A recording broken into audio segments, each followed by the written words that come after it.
こんにちは、ペンタロウです。車重400キロクラスを誇る400万円近い高額車、唯一無二の存在ホンダゴールドウィングを買って乗り回して感じている率直な感想を歴史やスペックと合わせて紹介します。1、ゴールドウィングってどんなバイク？まず走行感覚ですが、ゴールドウィングは先入観を裏切られるくらいの普通の走行感覚ですね。普通じゃない部分ももちろん盛りだくさんで、その辺も後でゆっくりお話ししようと思いますが、見た目からしてもよっぽど特殊な感覚なのだろうと思いきや、ほぼ普通のバイク感覚で走れるという初動はちょっと驚きの体験でしたね。そして走り出すと抜群の安定感で、重たいバイクを扱っている感覚もなく、 CB1300 に DCT をつけてより快適にしたような感じかなと思ったりもします。シートが大きくてクッション性が高く、膝の曲がりも余裕があって楽、 DCT のギアチェンジショックも感じず、振動もなく、走行風をほぼカットするスクリーンで、長時間走行が異常なまでに快適なので、どこまででも走り続けられそうな気持ちになります。パワフルなエンジンで十二分の加速力、迫力のある音も相まってスポーティーさも上々。重いといっても軽自動車より軽い車重で十分に機敏に走れます。それで乗っていて一番近いものは何なのかと考えていたんですが、よくよく思い出すとありました。よく似てるものが、それはですね、マツダロードスター。バイクじゃないだろうとそうツッコミ入りそうですが、オープン2シーターの4輪です。タイヤの数は違いますが、2人乗りは一緒です。ライトウェイトオープンスポーツ感がちょうど近くてですね、走っているとこの車の屋根を開けて乗っている時の感覚を思い出します。他のオープンカーはまたちょっと感覚が違うんですが、ゴールドウィングはスクリーンが巨大で、風はほぼオープンカーといって間違いないですね。スクリーンを一番上まで上げると、風がほんのり体をかすめる程度でとても心地が良いです。そして水平対向6気筒エンジン、このエンジンを体験することだけでも価値ある経験と思います。不快な振動が一切なく、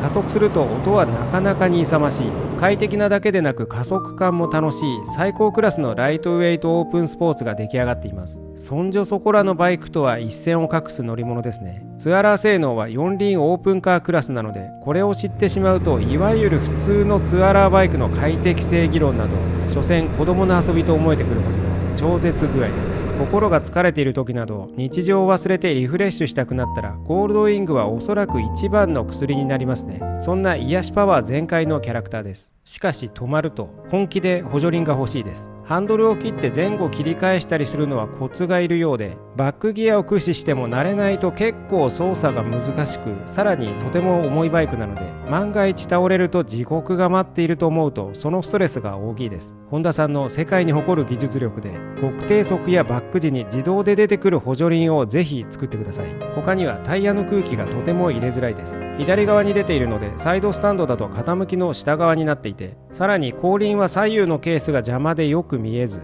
重い車体を前後に動かしてギリギリ空気入れポイントにアクセスできる位置に動かして、手探りでなんとか差し込むという鬼畜。空気を入れてもらうためだけにホンダドリームまで走りたくなります。正直デメリットはそれらくらいで、車体は大きいと言ってもそれほどでもなく、アフリカツインより邪魔ではない程度です。普通に信号などで止まったり走り出したりするのは、両足をついて二輪二足間で扱えば余裕で、右手のブレーキだけで前後輪ブレーキを配分してくれて、ヒルスタートアシストもあるので、発進や停止は一番楽です。ただし取り回しは鬼のように重いので、ホンダドリームの方々でさえ、いやーこれはさすがに僕らでも重いですというコメントなので、ペンタローレベルの庶民には手で転がす気にはなれません。抜群の走行感覚というポジティブと、こけたくないし取り回し億劫というネガティブのせめぎ合いが続く、そんなバイクとなっています。そんなネガポジ両極持ち合わせるゴールドウィングですが、ネガティブ面を上書きしてくれるかのごとくいろんな機能がついていて、何より必須な機能がバックギアです。このおかげで実際転がしての取り回しはしなくてもいけます。ペンタローは倉庫に格納するのも出して走り出すのもバックギアを駆使して動かしているので、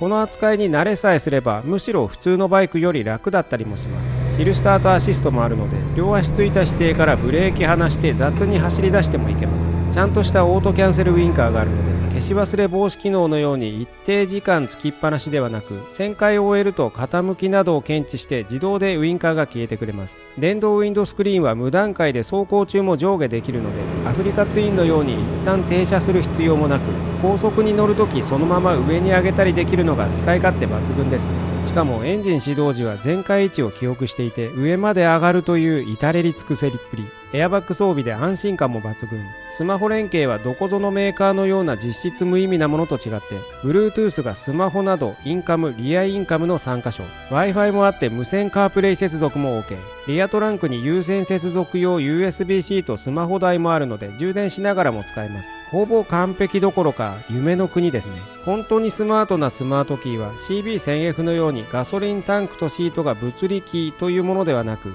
給油口もトランクも全て鍵を持っているだけでスマートに開閉できます。5段階温度調整の前後シートヒーターとグリップヒーターで冬場は露天風呂。耐荷重 9kg のトランクとサイドケースの計3つある積載スペースはオープン警告灯もメーターにあって締め忘れとも無縁です。タイヤ空気圧センサーがあるので秋冬の空気圧下がりがちな季節も安心。 GPS 時計自動調整に FM ラジオ搭載。近所迷惑でない場所ならオーディオスピーカーでも聞けるので自由度が高く、ショックのほぼない7速トランスミッションと前後連動ブレーキで走行面も隙がないという価格に見合う優れものバイクです。2、価格。そんなゴールドウィングの価格ですが、スタンダード374万円、50周年記念車が385万円。なかなか競合するバイクがありませんね。直列6気筒エンジンの BMW K1600GTL は400万円くらいと近いです。ハーレーダビッドソンロードグライドなども近い価格帯です。四輪も含めて探すとまた出てきたマツダロードスター RF の S グレードが379万6100円。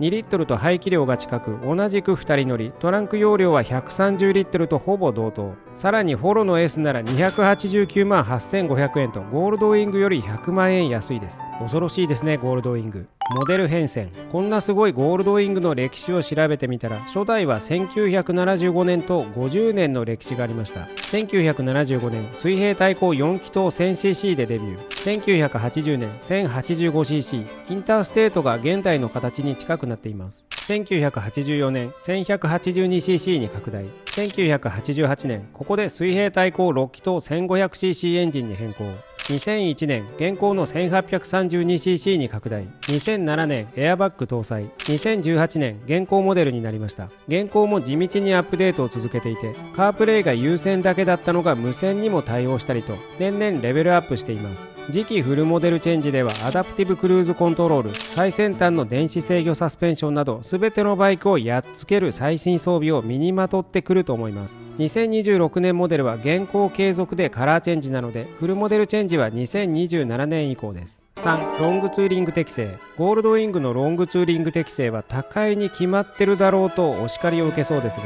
個別の要素で比較していきます。まず乗車姿勢は直立そのものです。腰の後ろに支えがあるので普通のバイクより少し楽ですね。シートが横にも広いので直立でもケツ板になりにくい方だと思います。リアシートの快適性は最高峰と見て間違いないでしょう。余裕の位置にあるステップで窮屈感はありません。シート周りが広いために足を横の方につくので、地面が遠いのはスクーターに近いです。ペンタローは身長175センチ、股下82センチですが、普通に乗っているとかかとを地面にはつけないくらいで、伸ばすとつくくらいです。積載は本当に抜群で、リアトランクが61リットル、サイドが30リットル ×2 の60リットルで、合計すると驚異の121リットル。これがデフォルトで装備されています。燃費と航続距離ですが、燃費リッター 14.9 キロ、タンク容量21リットル、航続距離は 312.9 キロです。思いのほか少ないですね。実際市街地でリッター10くらいまで落ちると、なかなか目も当てられない航続距離になります。下手すると倍くらいの燃費のモトグッチ V7 とタンク容量が同じなので、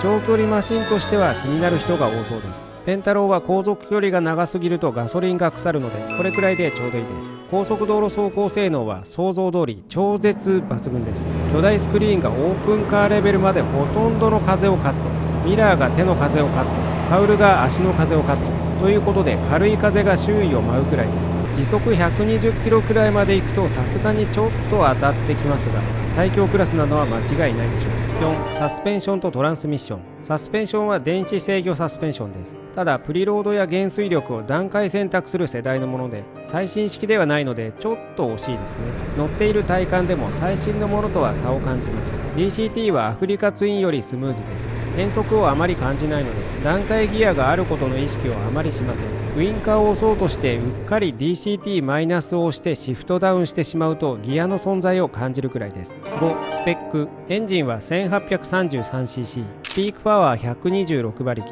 ピークトルク170ニュートンメートルと溢れんばかりの性能です。ゴールドウィングは6気筒なので瞬発力が高い方ではなく、瞬発力大好きの人には 1100cc2 気筒のアフリカツインの方が楽しいと思います。車体サイズは長さ 2615mm、幅 905mm、高さ 1430mm。参考までに日本で絶版になっているツアーじゃない方は長さ 2475mm と10センチ以上短いです。アフリカツインは長さが2305から2330、幅960、高さ1475から1485と、数値を比べると全長以外はアフリカツインよりだいぶ小さいのがわかります。実際倉庫に置いてあってもアフリカツインやテネレの方がスペースを取っている感じがします。6、低速と取り回し。車重は391キロとほぼ400キロです。重いで有名な CB1300 が270キロと、それと比べてもすでに別世界です。先ほどもお話ししましたが、バックギアがあるので倒さなければもはや車重はないのと同じです。最上回転半径は 3.4 メートル、ヤマハの XSR900 が 3.5 メートルなのでそれより小さいです。安心してください。7、メーターと視界。メーターは針のスピードメーターとタコメーター、それにセンターディスプレイがついていて、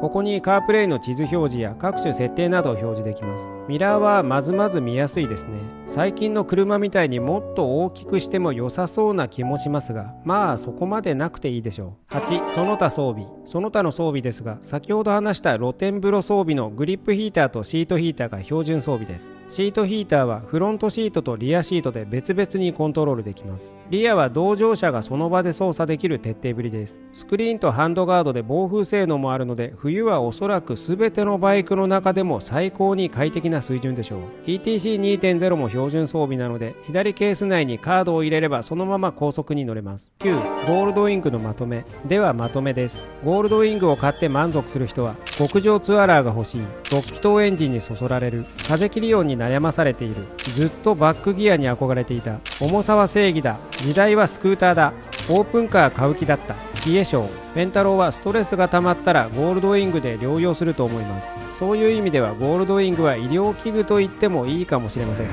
極物バイクと思われている節のあるゴールドウィングですが、実際にはこれ以上ないほどの最上級ツアラーなので、長距離走りたい人にはとても刺さるバイクだと思います。これがあれば排気量マウントが寄ってくることもないので、平穏な日々を送れることでしょう。またゴールドウィングをはじめいろいろなバイクのネタを取り扱っていくので、よろしければ高評価、チャンネル登録、ハイプをお願いします。ラジオチャンネルでバイクの小話、メンバーコンテンツでプライベートな話をしているので、よろしければそちらもご覧ください。じゃあまたねー。